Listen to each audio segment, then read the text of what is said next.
Le cœur n'est plus à l'entraînement. L'effectif est clairsemé et l'objectif totalement flou. Les joueurs qui se préparaient encore la semaine dernière pour le championnat de National 1 se retrouvent aujourd'hui exclus de toute compétition nationale. Aujourd'hui, on s'entretient, plus qu'on met en place l'équipe pour envisager un championnat. Je pense que les têtes, elles ne sont pas à ça. Donc voilà, c'est ce que je leur ai dit ce matin. Il y a peut-être 1 ou 2 séances à passer comme ça. En attendant, on l'espère toujours des bonnes nouvelles.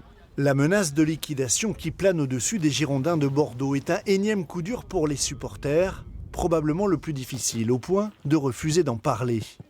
Sur le terrain d'à côté, les U14 et U15 s'entraînent aussi.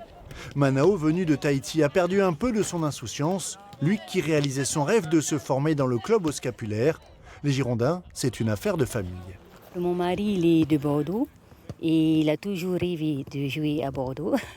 Donc oui, son rêve, c'est que son fils soit au Girondins. Il aimerait bien que quelqu'un rachète le club. Si lui pouvait, il rachèterait le club.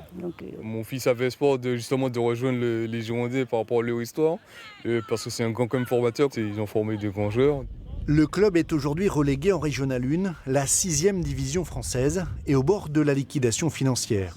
Les 2 recours déposés en référé devant le tribunal administratif prolongent l'agonie des Girondins, mais avec peu d'espoir de redonner vie à ce monstre du football français.